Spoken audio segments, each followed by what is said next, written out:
In the Andromeda Galaxy, nestled within the glittering nebula of the Veil sector, the Galactic Academy stood as a beacon of knowledge. For centuries, it had gathered the brightest minds from across the universe, welcoming students from various species to learn diplomacy, science, and warfare.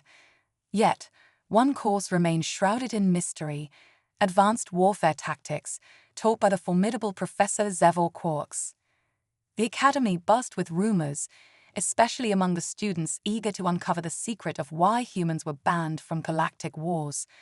The humans, a young, seemingly insignificant species from a small blue planet called Earth, were shrouded in secrecy. Despite their technological inferiority compared to other species, humans had played a crucial role in the Great Galactic War, a conflict that nearly destroyed the galaxy centuries ago. Professor Quarks was known for his stern demeanor and methodical teaching, yet today there was an unusual tension in the air.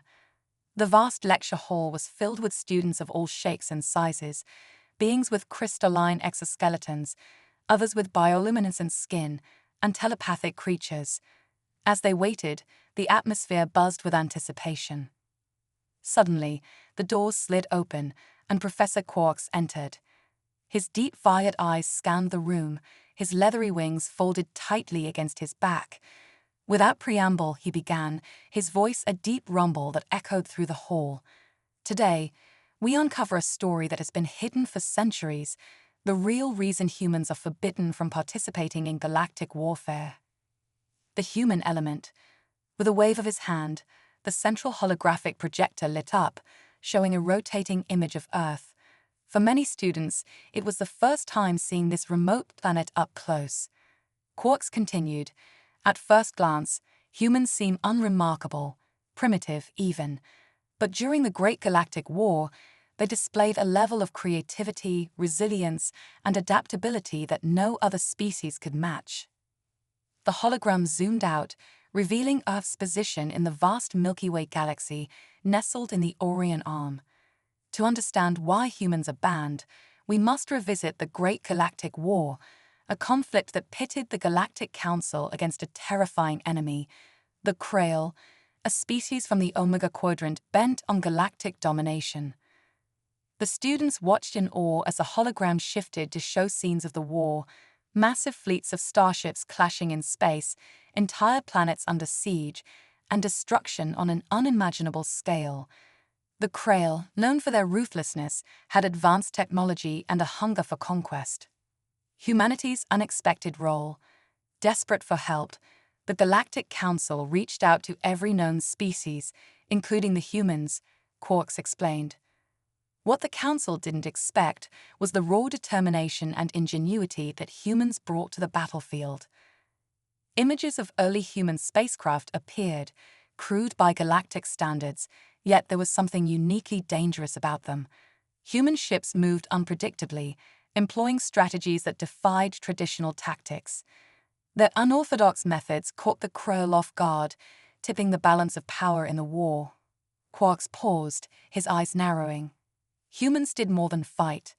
They invented a weapon that changed the course of the war: the vortex cannon, a device capable of creating temporary black holes. It was used as a weapon of last resort, annihilating entire fleets in its wake. The hologram displayed a human ship firing the devastating weapon. A swirling vortex of energy consumed a Krail fleet, the explosion massive enough to destroy everything in its path. The students gasped in unison. "Humanity won the war for us," Quarks said solemnly, "but the cost was too great. The destruction they wrought was uncontrollable, and the Galactic Council feared their potential. Humans, with their boundless imagination and willingness to push limits, were seen as a threat not only to their enemies, but to the fabric of the galaxy itself." The aftermath of the war. The war ended with the defeat of the Krail, but the aftermath was grim. Human technology, especially the vortex cannon, was deemed too dangerous. The Galactic Council made a decision: humanity would be banned from future conflicts, their participation erased from the official records, and their war capabilities restricted. The students sat in stunned silence as Quarks continued. The ban was not just for the safety of the galaxy, but also to protect the humans from themselves. In their desperation, they had unleashed a power they could not fully control.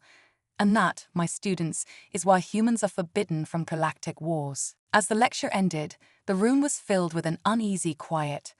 Students filed out, their minds reeling from the revelations. For one student, however, the story was only the beginning. Lra, a young Zarian with an insatiable curiosity, couldn't shake the feeling that there was more to the story. What other secrets had been buried by the Council? And what consequences awaited those brave enough to uncover them? Lra's journey had just begun, and the truth about humanity's role in the galaxy was far from fully revealed. The Galactic Council's secret. As the revelations about humanity continued to unfold at the Galactic Academy, the excitement and tension among the students reached new heights. The story they had been told in the previous lesson had left them with more questions than answers. Why had the Galactic Council gone to such lengths to suppress the truth about humanity? What exactly had happened during the war that led to such extreme measures? The next day, the students filled the lecture hall once again. Professor Quarks entered, his towering figure casting a long shadow as the room grew silent. His violet eyes gleamed with a hint of unease. He knew today's lesson would delve into even more dangerous territory. The Council's power. Today, Professor Quarks began, we will explore the aftermath of the Great Galactic War and the decisions made by the Galactic Council. You now understand that humanity's involvement in the war was pivotal, but what you do not know is how the Council reacted once the war was over. He activated the holographic projector again, and a scene from the past emerged. A gathering of the most powerful beings in the galaxy. The Galactic Council was made up of leaders from dozens of species, each representing their homeworlds and their unique strengths. In the aftermath of the war, the Council convened to decide the fate of the galaxy. At the center of the discussion was Earth and its unpredictable inhabitants. The Council was terrified, Quarks continued. The humans had created weapons and tactics that defied every known law of warfare. Their vortex cannon alone had destroyed entire fleets, and their relentless determination had turned the tide of the war. But the Council feared more than just their power. They feared humanity's potential to destabilize the entire galaxy. The students leaned forward in their seats, captivated by the intensity of the professor's words. A troubling decision. The Council's decision was swift and brutal, Quarks said. They ordered all human military technology to be confiscated. They erased all records of humanity's role in the war, leaving only the Council's version of events. But that was not enough. The Council took the unprecedented step of banning humans from participating in any future conflicts. The hologram shifted to show a fleet of Council ships surrounding Earth. They demanded that humanity surrender all their weapons and military research. Earth's leaders had little choice but to comply, knowing they were vastly outmatched by the combined might of the Council's forces. The students were stunned. They had never imagined such a powerful species would be treated this way, especially after helping to save the galaxy. The forgotten heroes. But why?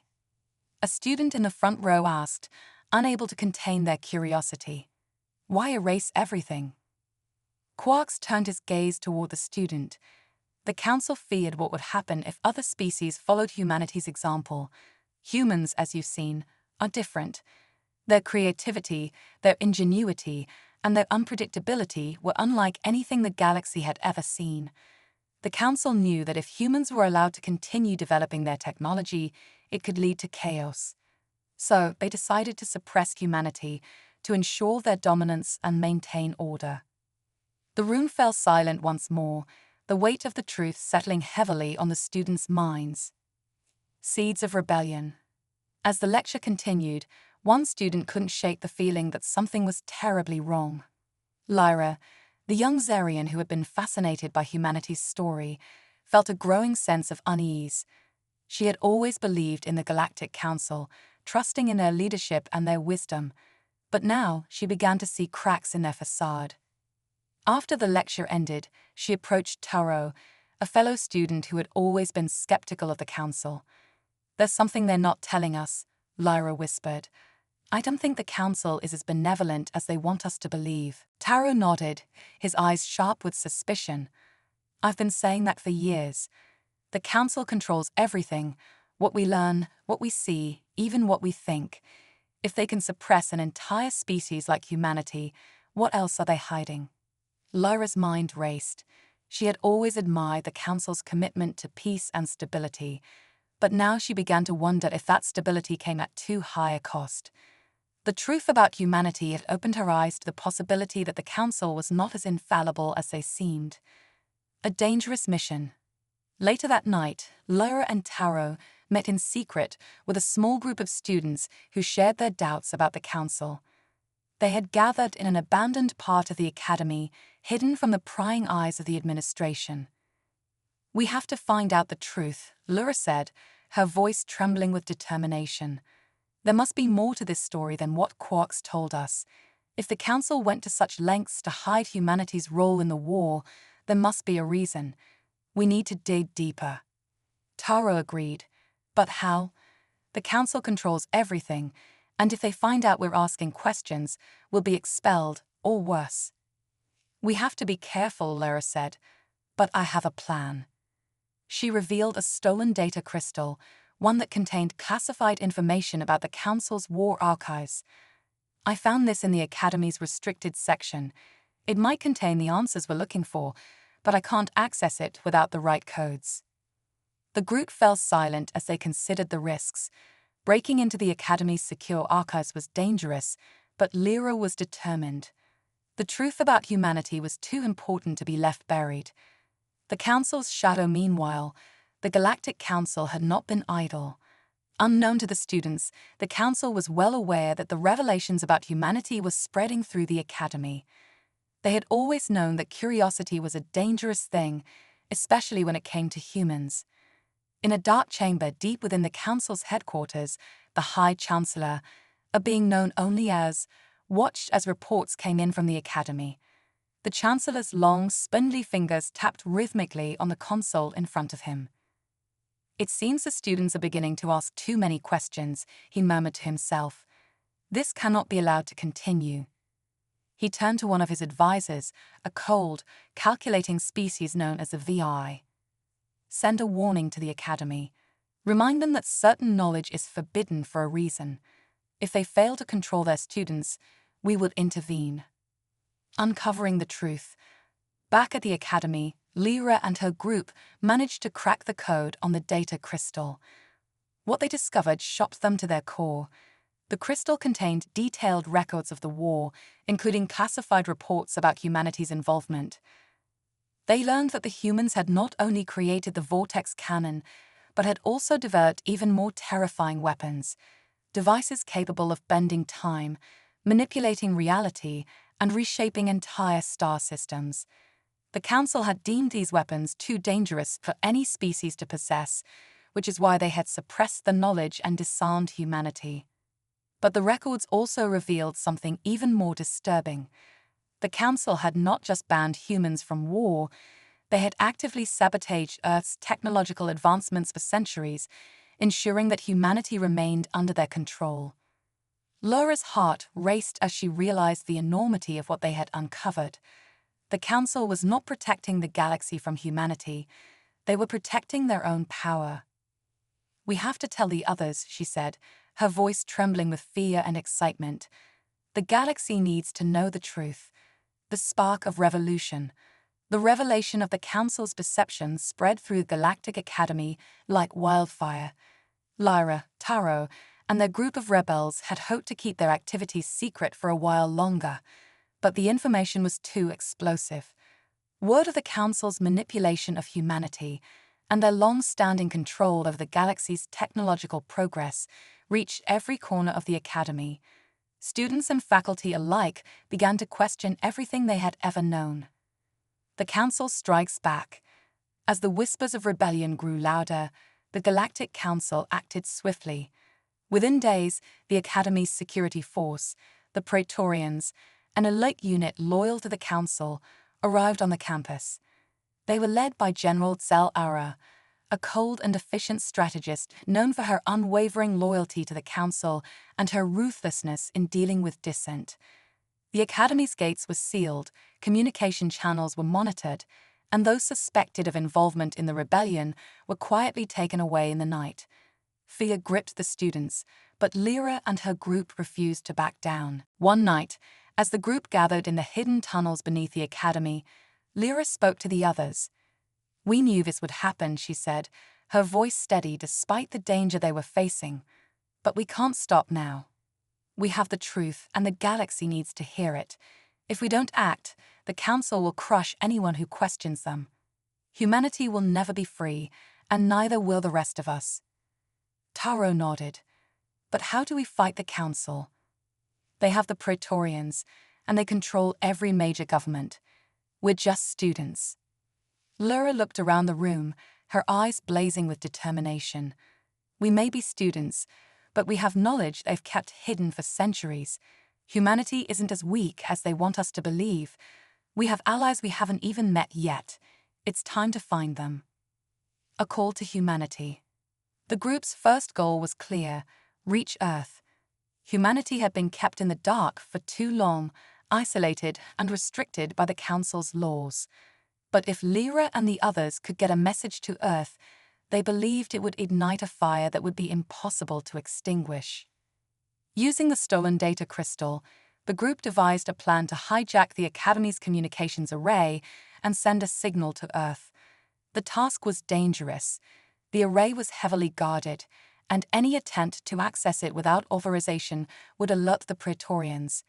But Lyra knew it was their only chance. On the night of the operation, the rebels moved under the cover of darkness. Lyra, Taro, and two others, Nevi, a brilliant coder from the Amaranth system, and Kree, a stealth expert from the shadowy planet Darvok, crept through the Academy's labyrinthine corridors, avoiding security patrols and surveillance drones. When they reached the communications hub, they were met with an imposing sight: a sleek, high-tech facility surrounded by Praetorian guards. Lyra's heart raced, but there was no turning back. "We have to move fast," Taro whispered. "Once we breach the system, they'll know we're here." Navi nodded, her fingers dancing across her portable console. "I can disable the security grid for about 5 minutes. After that, we're on our own." Lyra took a deep breath. "Let's do it."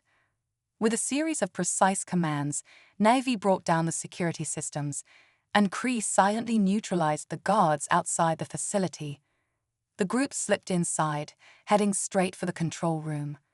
Lyra's pulse quickened as they approached the central console, the moment of truth upon them. "Sending the signal now," Navi whispered, her hands moving with lightning speed across the console. The holographic interface lit up, displaying Earth's coordinates. The message they had prepared, detailing the Council's betrayal, humanity's forgotten role in the war, and the suppression of their technological advancements, began to transmit. But before the signal could complete, alarms blared throughout the facility. "They found us," Kree hissed, drawing her weapon. The battle for the truth. The Praetorians were on them in seconds. General Zell-Ara herself led the charge, her eyes gleaming with cold fury. "You fools think you can defy the Council," she snarled. "You have no idea what forces you're dealing with." Lyra, Taro, and the others fought with everything they had, but the Praetorians were relentless. As the battle raged, Lyra knew they couldn't hold out much longer. But the signal, if it completed, would reach Earth, and that was all that mattered. "Buy me a few more seconds," Nevi shouted, desperately working to finish the transmission. Lyra, her energy reserves almost depleted, lunged at Zell-Ara, hoping to distract her long enough for Nave to succeed. But Zell-Ara was too fast, dodging Lyra's attack with ease and countering with a vicious strike that sent Lyra sprawling to the ground. "You're finished," Zell-Ara said coldly, raising her weapon. But just as she was about to deliver the final blow, a blinding flash of light filled the room. The signal had been sent. Navi collapsed, exhausted but triumphant. "It's done," she whispered. "Earth knows. Humanity awakens." Thousands of light years away, the people of Earth received the message. It spread like wildfire across the planet's networks, revealing the Council's centuries-long deception. The reaction was immediate and explosive. Earth's leaders, once obedient to the Council's laws, rallied their people. The revelations sparked outrage and a newfound determination to reclaim humanity's lost legacy. Scientists, engineers, and military leaders, long stifled by the Council's restrictions, began to work in secret, rediscovering the technologies that had been taken from them. The rebellion Lyra and her group had hoped for was now a reality. But Earth was not alone. Across the galaxy, other species who had also chafed under the Council's rule began to rise up. The Zerians, the Amaranthians, the Darvosians, species that had once been allies of the Council, now questioned their loyalty. The seeds of revolution had been planted, and the galaxy was on the brink of war. The Council's final gamble. Back at the Galactic Academy, Lyra, Taro, and their group had barely escaped with their lives. The Praetorians had been relentless, but in the chaos, they managed to flee into the tunnels beneath the Academy. Now, they were fugitives, hunted by the Council's forces. But Lyra didn't care. They had succeeded. Humanity was awake, and the galaxy was changing. In the darkened chamber of the Council's headquarters, High Chancellor Zeril watched as reports of rebellion poured in from across the galaxy. His long fingers tapped rhythmically on the console as he considered his next move. "So," he murmured to himself, "they think they can defy us." He turned to his advisor, the cold-eyed Vithari, who had been by his side for centuries. "Prepare the fleet. If the galaxy wants war, we'll give them one." The dawn of a new era. As the first sparks of war ignited, Lyra and her group knew their fight was far from over. The Council would not relinquish its control easily, and the coming conflict would determine the fate of the galaxy. But for the first time in centuries, humanity and the galaxy had hope. The truth was out. The rebellion had begun. The Galactic Uprising, the rise of the Coalition. The rebellion against the Galactic Council began to coalesce into a unified movement. What had started as a series of isolated protests and underground movements was rapidly evolving into a coordinated coalition of planets and species. Lyra, Taro, and their allies found themselves at the heart of this growing revolution, leading efforts to organize and strategize a fight against the Council's tyranny. On Earth, the awakening had been profound. The global governments, once tightly controlled and restricted by the Council's manipulations, began to restructure themselves. Former scientists, engineers, and military leaders, many of whom had been working in secrecy, were now openly sharing their knowledge and resources. The technological advancements lost to the Council's suppression were being rediscovered, and Earth's industrial and military capabilities were rapidly expanding. Lyra and Taro traveled to Earth to offer support and guidance. Their first-hand knowledge of the Council's strategies and their experience in the rebellion were invaluable. They met with Earth's leaders, including General Elena Carter, a strategic mind, and former military commander who had become a key figure in the resistance. "We need to leverage our new technologies and resources," General Carter said during a tense strategy meeting. "The Council is formidable, but we have the element of surprise. We must coordinate attacks across multiple fronts to stretch their forces thin." Taro, analyzing the strategic map displayed on the holoprojector, nodded. "We have allies across the galaxy who are ready to fight. We need to establish secure communication channels with them and plan synchronized operations." Lyra, her face illuminated by the holographic display, spoke up. "And we need to be prepared for the Council's response. They'll retaliate with everything they have. We can't afford to be complacent.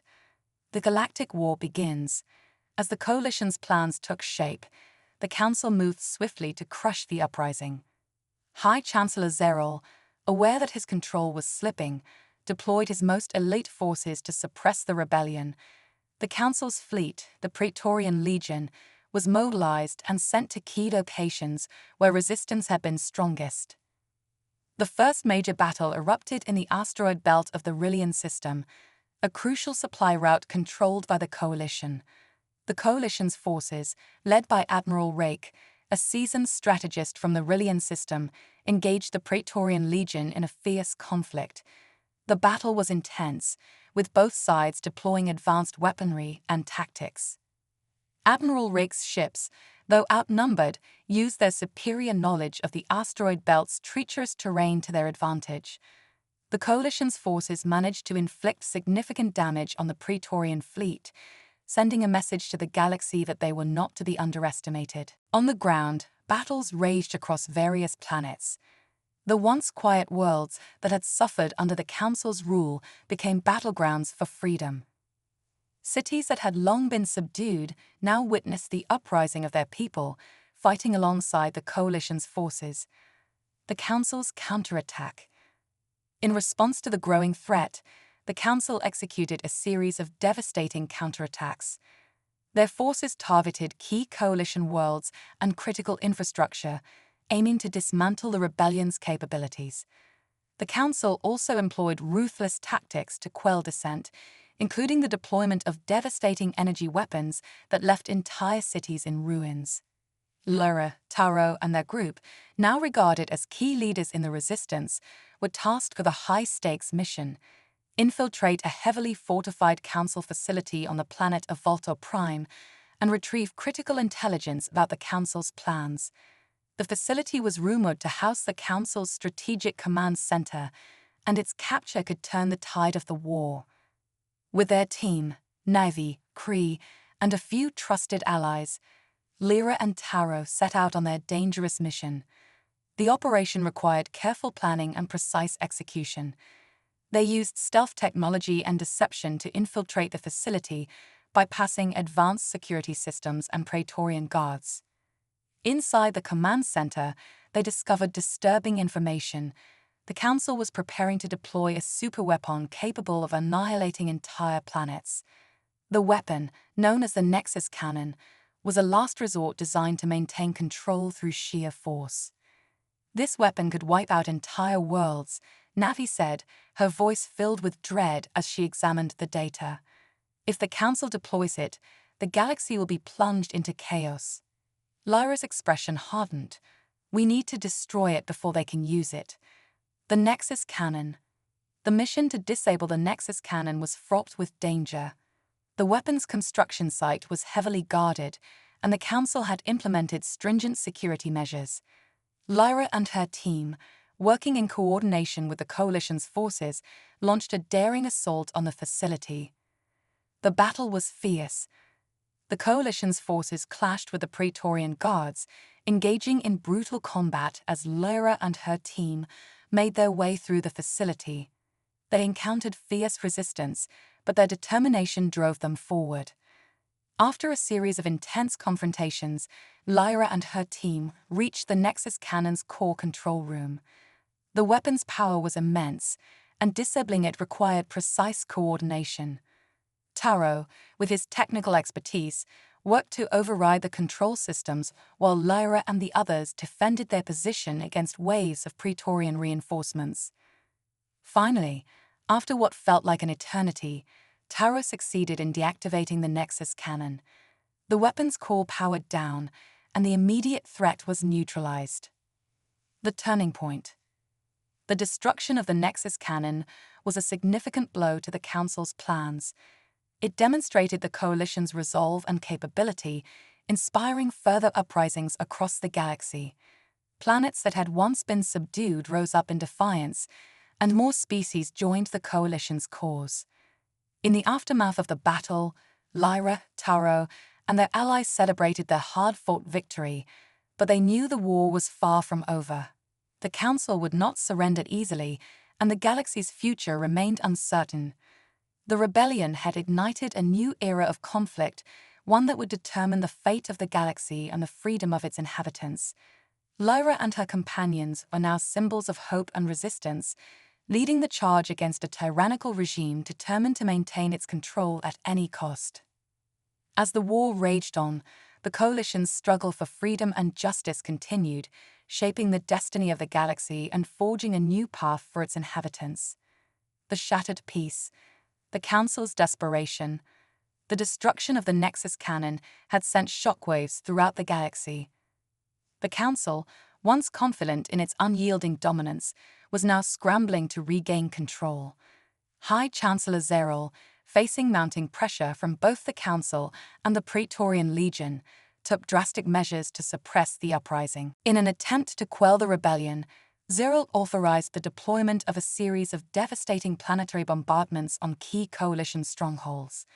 These attacks were designed not only to crush the resistance, but also to instill fear and dissuade other planets from joining the Coalition. Entire cities were obliterated, and countless lives were lost in the wake of the Council's fury. The Coalition's leaders, including Lyra and Tauro, faced an urgent challenge. They needed to find a way to counteract the Council's brutal tactics while maintaining the morale and unity of their forces. The situation was dire, and the threat of total annihilation loomed large. A new ally. Amidst the chaos, a new ally emerged from an unexpected quarter. A mysterious figure known as the Sentinel, a former Council operative with intimate knowledge of its inner workings, contacted the Coalition.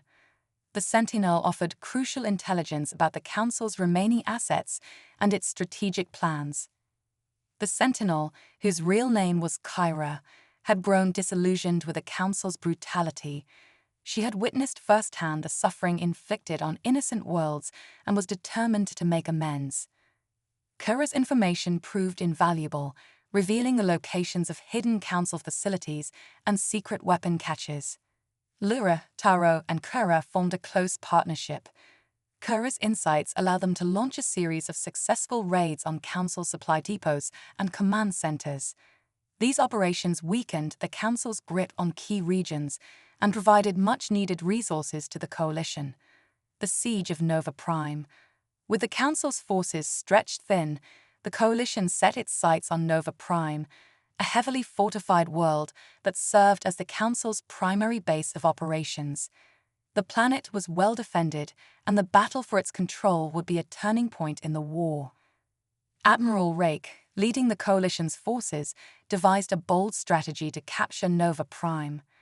The plan involved a multi-pronged assault with simultaneous attacks on the planet's outer defenses, orbital stations, and key command centers. The objective was to overwhelm the Council's forces and force them into a decisive confrontation.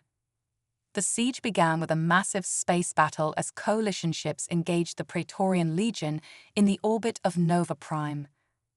The Coalition's forces, buoyed by their recent successes and the addition of advanced technology, fought with determination and skill.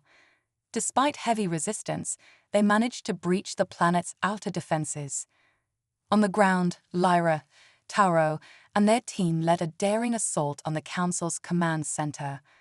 The facility, located in the heart of Nova Prime's capital city, was a fortress of immense proportions.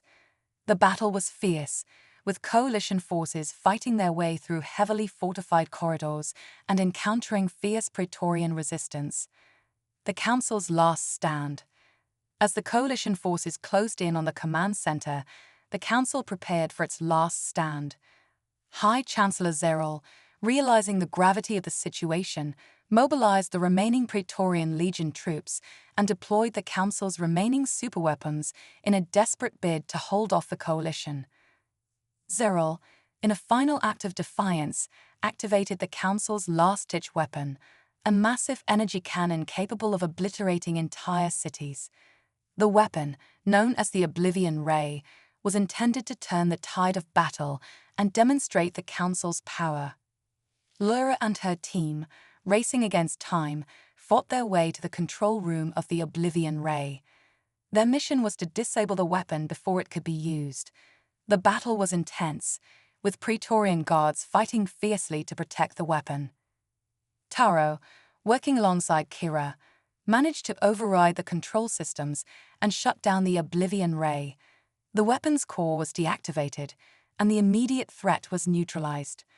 The coalition's forces pressed their advantage, pushing into the heart of the command center. The fall of Nova Prime. The battle for Nova Prime reached its climax as coalition forces overran the command center. The Praetorian Legion, demoralized and outnumbered, began to retreat. High Chancellor Zerol, seeing the inevitability of defeat, made a final desperate attempt to escape. Lyra and Taro confronted Zerol in the command center's central chamber. The High Chancellor, realizing the end was near, attempted to negotiate for his own safety, but Lyra, unwavering in her resolve, refused to offer any terms.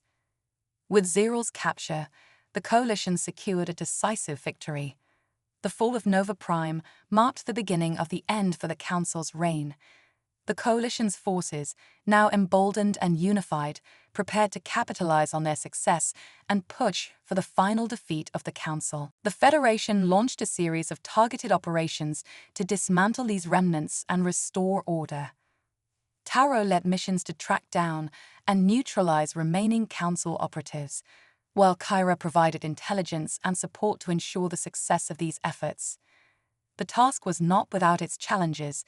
The remaining factions were often well-armed and strategically positioned, requiring careful planning and coordination. However, the Federation's forces, now more experienced and unified, were able to address these threats effectively. A new era of diplomacy. With the immediate threats addressed and the galaxy beginning to stabilize, the focus shifted to fostering diplomacy and building alliances. The Federation reached out to worlds that had remained neutral during the conflict, offering partnership and cooperation. Diplomatic missions were sent to establish new trade agreements, cultural exchanges, and scientific collaborations. The aim was to create a web of relationships that would promote peace and mutual understanding. Lyra and her team worked to build strong relationships with leaders from various species, emphasizing the importance of cooperation and shared goals.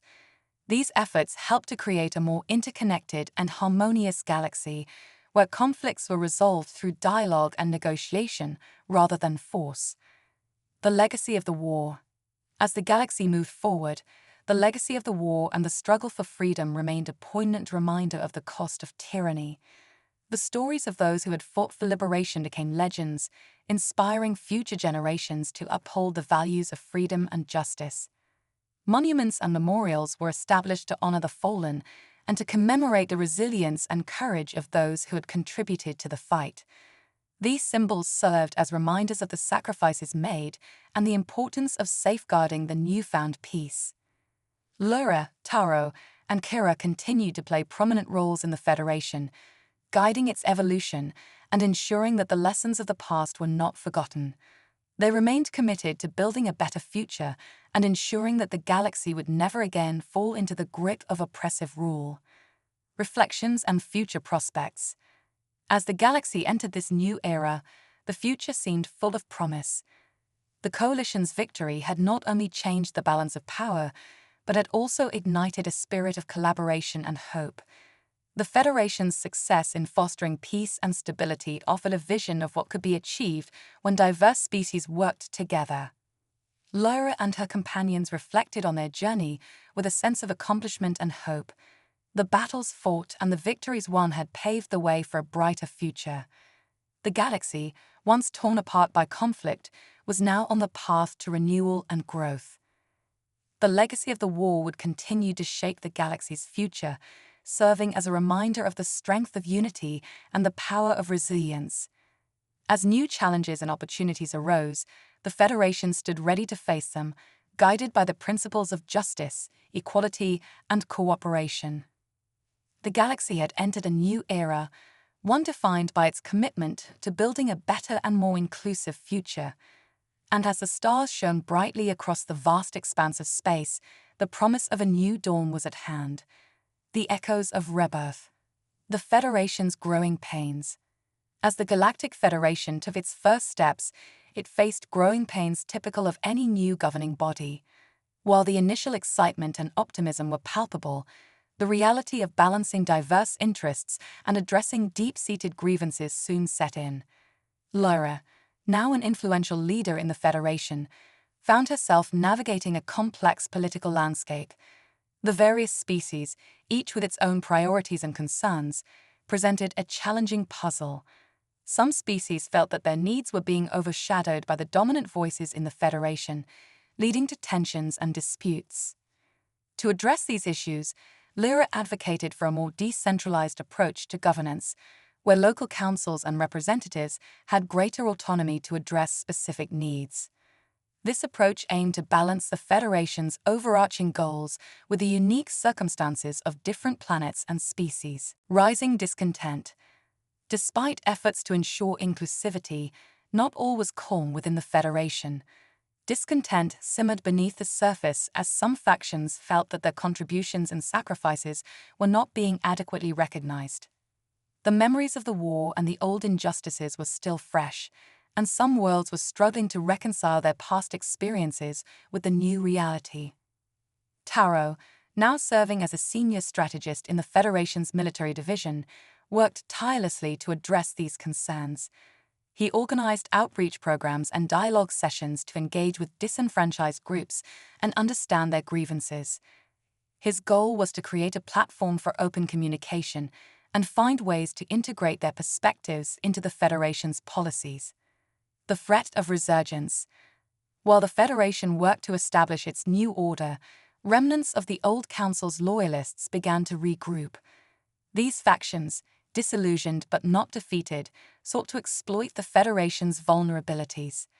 They saw an opportunity to reclaim power and disrupt the fragile peace that had been achieved. Kyra, using her extensive knowledge of the Council's operations, took on the task of tracking these insurgent groups. Her investigations revealed that some of the Loyalists had formed clandestine alliances with previously neutral factions, seeking to undermine the Federation from within. Kyra and her team launched a series of covert operations to infiltrate and dismantle these emerging threats. The aim was to neutralize the risk of resurgence without provoking widespread panic or unrest. The catalyst for change. Amidst the growing tensions, a pivotal event occurred that would become a catalyst for significant change. A high-profile assassination attempt on one of the Federation's key leaders sparked a wave of outrage and fear. The attack, though unsuccessful, revealed the extent of the discontent among certain factions. It also highlighted the need for greater security measures and more effective counterintelligence. The Federation's response to the attack would be crucial in determining the future course of its governance. Lyra, deeply affected by the attempt on her colleague's life, called for a comprehensive review of the Federation's security and intelligence frameworks. She recognized that addressing the threat of insurgency required a multifaceted approach that went beyond mere military action. Building bridges. In the wake of the attack, the Federation intensified its efforts to build bridges with discontented factions. Lyra and Taro spearheaded initiatives to foster dialogue and reconciliation, organizing forums where representatives from different species could voice their concerns and propose solutions. The goal was to create a sense of ownership and participation in the Federation's decisions. By involving a broader range of voices in the decision-making process, the Federation aimed to address grievances and build a more cohesive and resilient governance structure. Additionally, the Federation launched cultural exchange programs and collaborative projects to strengthen relationships between species. These initiatives aim to promote mutual understanding and cooperation, bridging gaps that have been widened by the recent conflict. The dawn of innovation. As the Federation continued to stabilize, it turned its attention to fostering innovation and progress. The devastation of the war had underscored the importance of technological advancement and scientific research. The Federation sought to harness the collective knowledge and creativity of its member species to drive new discoveries and solutions. Lyra and Kira championed initiatives to promote research and development across various fields. They established research grants, collaborative projects, and innovation hubs to encourage the sharing of ideas and resources. The goal was to ensure that the lessons learned from the war were translated into advancements that would benefit the entire galaxy. The challenge of unity. the journey toward a unified and prosperous galaxy was far from over. The Federation faced ongoing challenges, from managing internal dissent to addressing external threats. The legacy of the war continued to influence the galaxy's dynamics, and the Federation's leaders had to navigate a complex and evolving landscape. Despite the difficulties, there was a shared sense of purpose and determination. The Federation's commitment to justice, equality, and collaboration remained unwavering. As new challenges arose, the Federation's leaders and citizens worked together to address them, guided by the principles of unity and progress.